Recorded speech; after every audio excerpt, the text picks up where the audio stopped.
खुलुमबाय बे समाव बडलेण्ड इंखं टेलिभिजननि स्टुडिय'आव आं मिथिका नार्जारी दिनै मोनाबिलिनि गाहाय रादाबफ्राव दङ। डाकातिनि गाग्लोबनायाव बारग' एमएलए जों लोगोसे बिसि आरो बिहामजोआ जोखोम जादों। मरियनीआव मैदेरनि गाग्लोबनायाव उन्दै हिनजावसाया जिउ खहा आरो बिमाया गोब्राब जोखोम। टावांआव भारतारि आर्मी आरो PLAनि दाङाबाजिनि बागै रैखाथि मन्थ्रिया सदनाव खेंफोरथि होदों।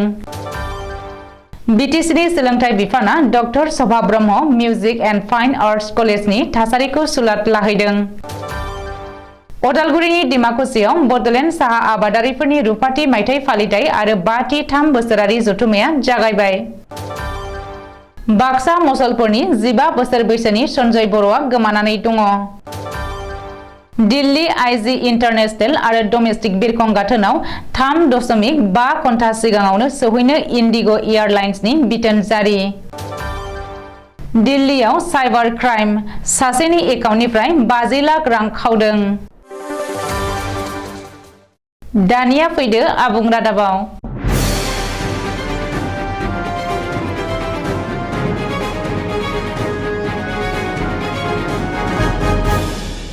नगाव जिल्लानि थिंआव सोमोनांथाव डाकाति जाथाय।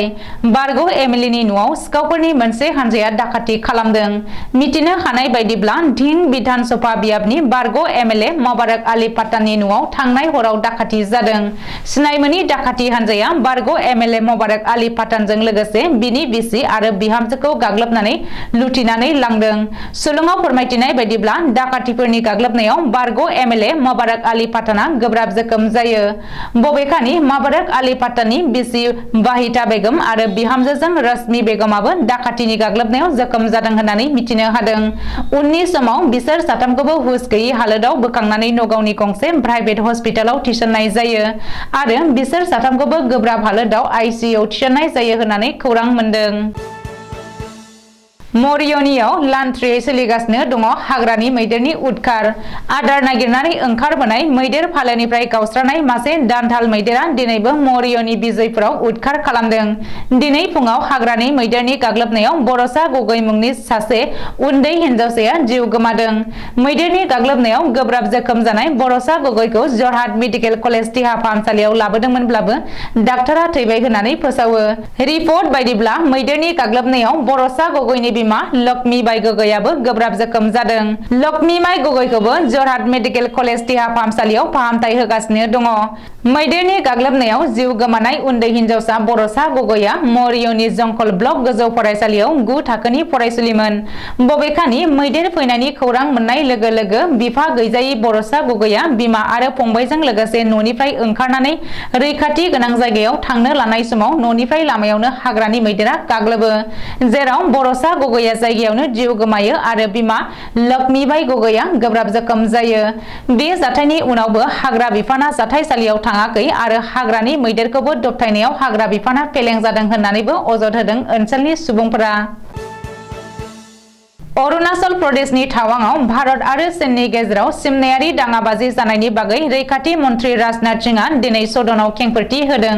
मख'नो गोनांदि 2020 मायथाइयाव लादाखआव भारतारि आर्मी आरो चीननि आर्मी PLAनि गेजेराव जानाय दाङाबाजिनि उनाव टावांनि LACआव दाङाबाजि जादों। बे जाथायाव सा 6 भारतारि आर्मीआ जोखोम जानायजों लोगोसे गोबांसा PLA उदखारिफोरा जोखोम जादों होननानै मिथिनो हादों। बेनि बागै राजनाथ सिंहआ दिनै सदनाव फोरमायथिनाय बायदिब्ला चीननि आर्मी PLAआ अरुणाचल प्रदेशनि LACखौ बारनानै भारतआव हाबफैनो नाजादोंमोन, नाथाय भारतारि जवानफोरा गोख्रों नाजाथाबनानै होख्रां हरफिननो हायो।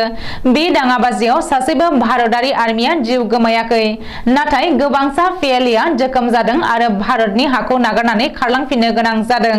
रिपर्ट बायदिब्ला बे दाङाबाजियाव जोखोम जानाय सा 6 भारतारि आर्मी जवानफोरखौ फाहामथायनि थाखाय गुवाहाटीआव लाबोनाय जादों। बिटिसिनि सोलोंथाइ बिफाना doctor Shabha Brahma music and fine arts कलेजनि दुंहाव थासारिखौ सुलाद लाहैदों। मख'नो गोनांदि क'क्राझार नोगोरनि हाब्रुबारियाव थानाय आफां आसामनि नायल' जाल' गंसेल' music college doctor Shabha Brahma music and fine arts कलेजनि बेले बेजे थासारिखौ लानानै फरायसुला फरायसुलिफोरा आन्थोर जयै सोमावसारनायनि उनाव बिटिसिनि सोलोंथाइ बिफाना दिनै थांनानै खौरां लाहैदों। मिथिनो हानाय बायदिब्ला बीटीसी सोलोंथाइ बिफाननि सेक्रेटारि अमर ज्योति बर्मन, बीटीसीनि सेक्रेटारि नरेन चन्द्र बसुमतारी, सेक्रेटारि फामि ब्रह्मजों लोगोसे बीटीसीनि सोलोंथाइ बिफाननि डाइरेक्टर जगदीश प्रसाद ब्रह्ममोना doctor Sabha Brahma music and fine arts कलेजाव थांनानै थासारिखौ खौरां लाहैयो। मख'नो गोनांदि क'क्राझारनि मिउजिक एन्ड फाइन आर्ट्स कलेजनि फरायसुला फरायसुलिफोरा आनजाद नागारनानै गोरायुं लारलि ब्रह्मनि हेंथायै मैया समबारनिफ्रायनो गोख्रों खुद्रिसानाय दिन्थिफुंदों आरो कलेजनि लांगोनायाव सोमावसारबोदों। बेजों लोगोसे गोरायुंखौ थाबैनो होख्लायनांगौ होननानै दाबि दैखांदों। बबेखानि बीटीसीनि सोलोंथाइ बिफाननिफ्राय क'क्राझाराव थानाय doctor Sabha Brahma music and fine arts कलेजनि बेले बेजे थासारि आरो जेंना जेंगोनाखौ आसाम सरकारजों सावरायनानै बोस्रांनो नाजागोन होननानै बीटीसीनि सेक्रेटारि नरेन चन्द्र बसुमतारीया फरायसाफोरनि सिगाङाव रादाय होबोदों होननानै मिथिनो हादों। 1992 मायथाइयाव दाजेननाय दुलाराय बड'लेण्ड उन्दै साहा आबादारि आफादा देग्लाय 25 बोसोर जाबाय। बे थांखिजों लोब्बा लाखिनानै अदालगुरि जिल्लानि डिमाकुसि बाजार कलायाव 13 आरो 14 डिसेम्बराव साननैनि मेहेरगोनां बायदि हाबाफारिजों खुंगा 5थि 3 बोसोरसालिया जथुमाखौ गाजा गोमजायै खुंफुंदों। बेजों लोगोसेनो डिमाकुसि जननि बोसोरसालिया जथुमाखौबो खुंफादों। हाबाफारि बायदियै दिनै फुंनि समाव थान्दै नाजावनाय आरो थान्दै मेल जिरायो। डिमाकुसि जननि थान्दै मेलखौ बेखेवनानै होयो दुलाराय बड'लेण्ड उन्दै साहा आबादारि एस'सिएशननि बुंथिगिरि देबाशिष बरभाया। लोगोसे 10 रिंगायाव दुलाराय बड'लेण्ड उन्दै साहा आबादारि आफादनि थान्दै मेल जथुमाया जायो। बेखौ बेखेवना होयो बीटीसीनि बारग' बुंथिगिरि त्रिदिप दैमारिया। गाबोन 14 डिसेम्बर बुधबारखालि फुङाव आफादनि फिरफिला बिरहोगोन आफादगिरि जौस्रां बर'आ आरो रुंसारिफोरनो बिबार बावजेनगोन एबीएस बीजीएनि लेङाइ आफादगिरि केम थाफाया। बेनि उनाव बायदि गाबनि हारिमु दिन्थिफुंनाय जागोन। दुलाराय बड'लेण्ड उन्दै साहा आबादारि आफादनि खुगा लाइसि सना बिलाइखौ बेखेवगोन बिटिआरनि लेङाइ गाहाय आरो अदालगुरिनि एमएलए गबिन्द चन्द्र बसुमतारीया। बेलासियाव आफादनि जौस्रां बर'नि आफाद सामलायनायाव गेवलां मेलखौ बेखेवना होगोन आसाम आयेन आफादनि बुंथिगिरि बिश्वजित दैमारिया। बाक्सा जिल्ला मसलपुर पुलिस थानानि बेन्दोंआव थानाय नारायणपुर गामिनि बुद्धेश्वर बर' आरो दाबासि बर'नि 15 बोसोर बैसोनि फिसाज्ला सन्जय बर'आ गोमानानै दङ। सन्जय बर'नि बिब'आ फोरमायनाय बायदिब्ला साखाथि गामिनिनो सोमदोन बर'आ सन्जय बर'खौ खामानि मावफानो मणिपुराव लांफादोंमोन। नाथाय सन्जय बर'नि बैसोआ 18 बोसोर जायैलाय मणिपुर पुलिसआ गेटआव हमथायो आरो लांफाग्रा सोमदोन गयारिया न'फारसे हारसिङैनो बास गारियाव सन्जय बर'खौ दैखांनानै थिनहरफिनो। दुखुगोनां बाथ्राया बेनोदि दिनै 7 सान बारलांबाय नाथाय सन्जय बर'आ गावनि आंगो गामिनि न'सिम सौफैयाखै। जायनि जाहोनाव सन्जय बर'नि बिमा-बिफा नखरा जोबोद जिंगायाव दङ। सोरबाफोर सावगारियाव होनाय सन्जय बर'खौ नुसनबायोब्ला हमना दोननानै 9954118208 बे जानबुं अनजिमायाव खौरां हरनो सन्जय बर'नि नखरा बयखौबो खावलायहरदों।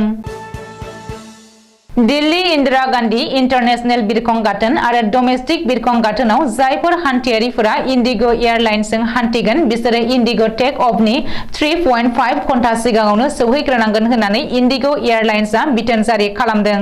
लोगोसे गेट नाम्बार 5 आरो 6 जोंल' हाबनो थाखाय फोरमायथिदों टुइटारनि जोहै। मख'नो गोनांदि दिल्ली इन्दिरा गान्धी इन्टारनेशनेल बिरखं गाथोनाव हान्थियारिफोरा जोबोद दुखु जारला आरो उसुबिदाफोरजों मोगा-मोगि जानांनाया भारत सोरखारनि खोमायावबो सौहैबायब्लाबो नाथाय बिनि सुस्रांनायनि जेबो उदिस ओंखाराखै। बे बिथिङाव साननैसो सिगाङाव रिकी सिं मुंनि सासे बिरखं हान्थियारिया मोनसे भिडिअ खालामनानै दिल्ली इन्दिरा गान्धी इन्टारनेशनेल बिरखं गाथोनाव सिकिउरिटि चेकिंनि समाव 2 एबा 3 घन्टासिमहालागै हान्थियारिफोरा गसंनाय भिडिअ खालामनानै टुइटाराव फोसावदोंमोन। गमामायैनो आथिखालाव दिल्ली इन्दिरा गान्धी इन्टारनेशनेल बिरखं गाथोनाव हान्थियारिफोरा जोबोद खस्थ' मोननांदों। एयारपर्ट अथ'रिटि आरो सिकिउरिटि मावख'गिरिजों सावरायनानै मिथिनो मोनोदि आथिखालाव दिल्ली इन्दिरा गान्धी इन्टारनेशनेल बिरखं गाथोनाव सिकिउरिटि स्टाफनि आंखाल जानानै दङ। बेनिखायनो माखासे एन्ट्रि गेटखौ बन्द खालामनानै मोननैल' एन्ट्रि गेटखौ खेवनानै हान्थियारिफोरखौ हाबहोनाय जादोंमोन। सुलुङाव फोरमायथिनाय बायदिब्ला लागेज एक्स-रे मेसिनाबो एन्ट्रि गेटआव गैजोबा। बे गासैबो जेंनाखौ गोख्रैनो सुस्रांनाय जागोन होननानै सुलुङाव फोरमायदों। खोला दिल्लीयाव मोनसे सिकिउरिटि सार्भिसखौ दैदेननाय डाइरेक्टर दिव्या भाटिनि बेंक एकाउन्टनिफ्राय 50 लाख रां साइबार क्रिमिनेला खावनानै लांदों। सुलुङाव फोरमायथिनाय बायदिब्ला दिव्या भाटिया माब्लाबाबो रावजोंबो जेबो अटिपि शेयार खालामफेराखैमोन। बे बिथिङाव दिल्ली पुलिसआ थोंजोङै झारखन्डनि जामतारा ओनसोलनि साइबार क्रिमिनेलफोरखौ सन्देह खालामदों। मानो होनोब्ला आथिखालाव दुलाराय भारतआवनो गासैबो साइबार क्राइमआ झारखन्डनि जामतारा ओनसोलनिफ्रायनो अपारेट जाफ्लेबाय थादों। दिनै मोनाबिलिनि रादाबा एसेनोसै। गोजोन्थों।